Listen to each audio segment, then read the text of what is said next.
Si on compare la Haute-Normandie au reste de la France, c'est une région qui est à peu près dans la moyenne du taux de pauvreté par rapport au niveau national. Alors, ça ne veut pas dire grand-chose pour les gens qui peuvent entendre.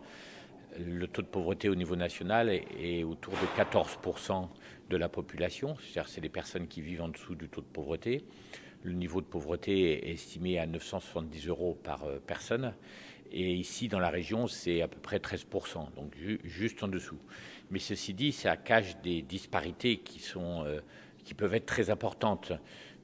Il y a ici, dans la région comme ailleurs en France, un taux de pauvreté élevé dans les zones urbaines, en particulier dans les quartiers de la politique de la ville, les quartiers qu'on dit plus difficiles, mais aussi certaines populations qui souffrent plus de la pauvreté.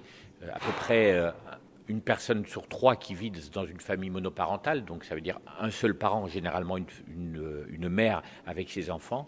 Et là, c'est 30% qui vit en dessous du seuil de pauvreté. C'est surtout dans la région comme ailleurs en France, une pauvreté des enfants plus qu'une pauvreté des adultes. Une fois qu'on a fait ces constats, que faire ? Alors d'abord, il y a deux choses. Il y a de toute façon la nécessité économique et un plan de lutte contre la pauvreté tel que je le présente ne répond pas à la nécessité économique. La nécessité économique, c'est une politique économique de relance. Ça, c'est, je dirais, une partie de l'action du gouvernement. L'autre partie, c'est un plan d'aide, d'accompagnement des personnes en utilisant d'une part tous les moyens sociaux qui sont mis à la disposition de la population, qui sont en difficulté, qui sont malheureusement pas suffisamment utilisés.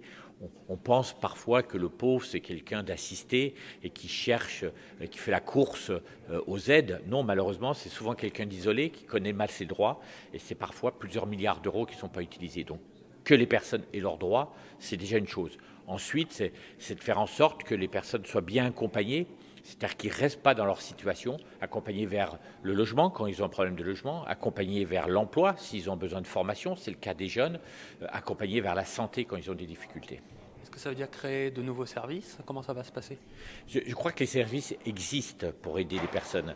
Ils sont, je l'ai dit, parfois mal utilisés, ça c'est une chose, et surtout, ils ne sont pas toujours adaptés à la situation des personnes en difficulté. Donc il faut faire en sorte que ces services soient plus ouverts et plus accessibles pour les personnes en précarité ou qui vivent vraiment dans la pauvreté.